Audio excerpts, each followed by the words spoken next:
Untuk membahas mengenai penolakan terhadap vaksinasi COVID-19 ini, kita sudah terhubung dengan juru bicara vaksinasi COVID-19 Kemenkes, Siti Nadia Tarmizi. Dr. Nadia, terima kasih sudah bergabung bersama kami.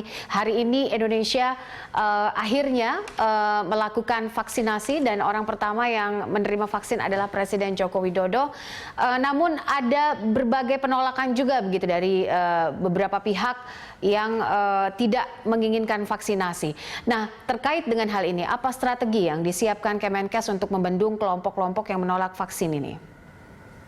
Ya, tentunya kita tetap terus harus melakukan edukasi, sosialisasi, dan juga komunikasi ya kepada pihak-pihak yang masih mungkin belum memahami ataupun belum mendapatkan informasi dengan tepat terkait manfaat daripada vaksin ini. Jadi ini yang akan terus kita lakukan. Artinya kemarin untuk sasaran nakes kita masih terus melakukan sosialisasi untuk para nakes bersama tentunya para ketua organisasi profesi, juga para ahli yang kemudian bisa meyakinkan apa saja yang masih menjadi pertanyaan atau kegundahan dari para nakes ini. Sementara kalau untuk nanti masyarakat secara luas, tentunya kita baik pada tingkat nasional maupun pada tingkat provinsi dan kabupaten kota akan juga tetap menggandeng tokoh-tokoh masyarakat, tokoh agama, juga para influencer, serta juga mungkin kalau di daerah akan mencanangkan adanya duta vaksin, itu juga menjadi salah satu alternatif yang bisa digunakan untuk menyampaikan atau menjadi kanal-kanal saluran informasi untuk disampaikan kepada masyarakat. Ya. Selain itu juga kita bersama tentunya aparat kecamatan, satgas desa juga untuk melakukan sosialisasi ini. Ya, Dokter, Bu Nadia, apakah Kemenkes sendiri sudah mengetahui soal yang beredar saat ini di masyarakat, soal salah satu anggota DPR yang menolak vaksin begitu ketika misalnya ini dipaksakan, sementara kita tahu bahwa jika menolak vaksin ini akan ada hukuman atau sanksi tertentu begitu.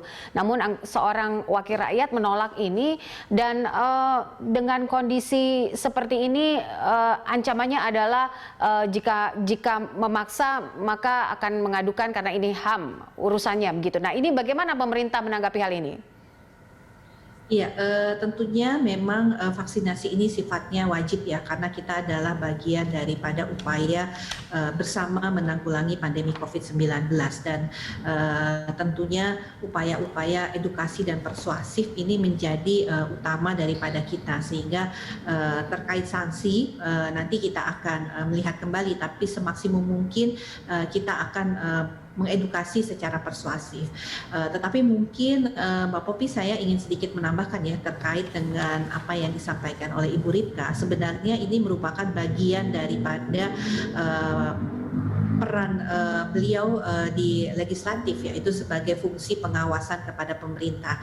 Jadi sebenarnya beliau juga mengingatkan kepada pemerintah bahwa pemerintah tidak melakukan komersialisasi terhadap vaksin ini, sehingga ini merupakan sebenarnya masukan yang baik untuk pemerintah dalam pelaksanaan vaksin, karena vaksin ini akan dilakukan dalam 12 bulan ke depan dan tentunya ini masih perjalanan panjang yang tentunya fungsi-fungsi daripada pengawasan yang dilakukan oleh para legislatif ini menjadi sesuatu yang memang harus dijalankan untuk mengingatkan pemerintah.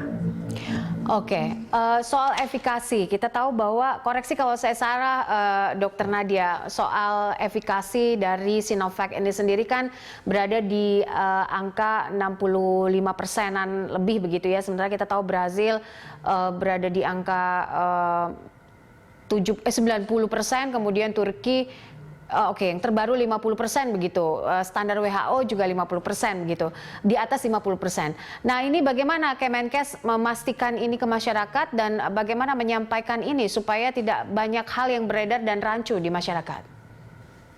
Iya, jadi yang pertama dalam penggunaan vaksinasi secara massal ini kan kita memang melihat ini adalah upaya bersama. Dan yang pasti pemerintah sudah memberikan jaminan bahwa vaksin ini aman, yang dengan adanya terbitnya izin penggunaan darurat dari Badan POM dan sertifikasi kehalalan dari MUI. Nah, yang kedua tadi Mbak Popi sendiri sudah sampaikan ya, bahwa di masa pandemi, artinya kalau kita bilang masa darurat perang ini, efikasi 50% pun sudah memberikan manfaat banyak dalam upaya kita mengendalikan pandemi. Artinya dengan efikasi 65,3% yang kemarin diumumkan oleh Badan POM ini sudah sangat membantu karena resiko untuk menjadi sakit itu sudah turun hampir 2/3-nya ya. Ya, dibandingkan kalau kita tidak ada atau tidak mendapatkan vaksin sama sekali, maka resiko itu tidak ada perlindungan sama sekali. Tetapi dengan adanya vaksinasi, resiko kita untuk menjadi sakit COVID-19 ini hanya tinggal 30% lagi. Bahkan dari data yang disampaikan oleh Unpad bahwa resiko tertular COVID yang kemudian menjadi sakit berat dan berujung kematian itu sama sekali tidak ada. Artinya resiko untuk kita menjadi sakit COVID yang berat dan kematian ini bahkan 100% berkurangnya ya, atau 90%. Jadi ini merupakan sesuatu yang sudah luar biasa menurut kami untuk proteksi individu.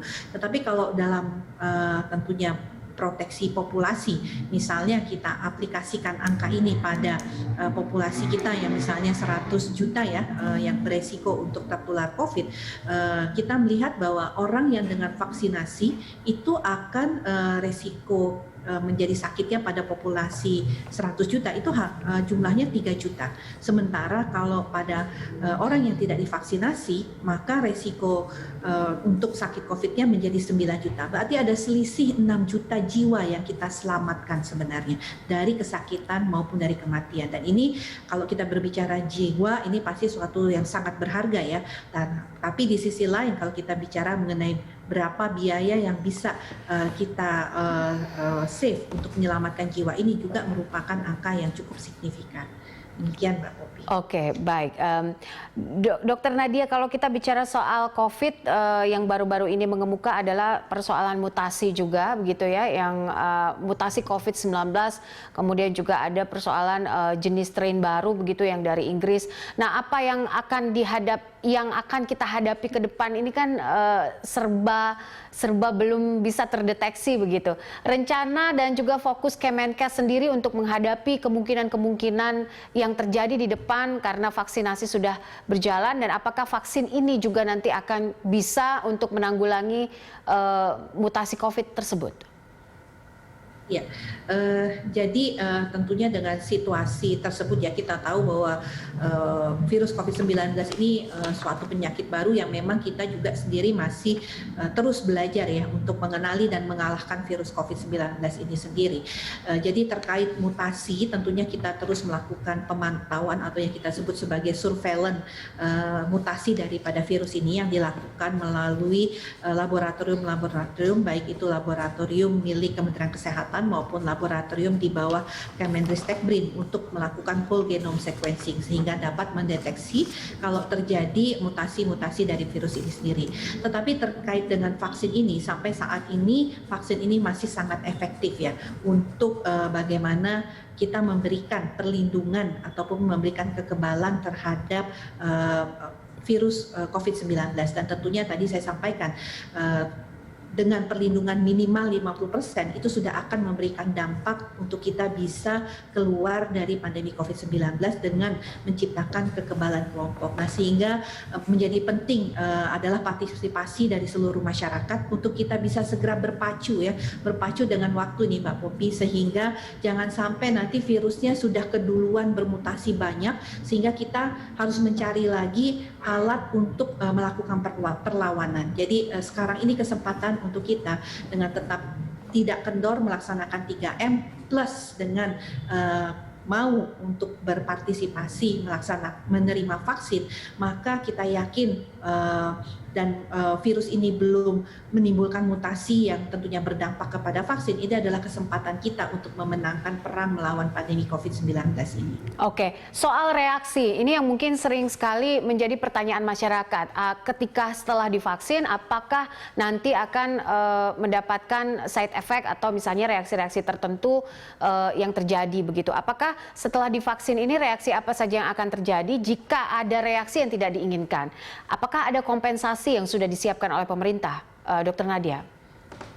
Ya, baik, pada hari ini kan kita sudah melihat ya, selain Pak Presiden sendiri ada beberapa tokoh-tokoh yang mewakili berbagai unsur di dalam masyarakat.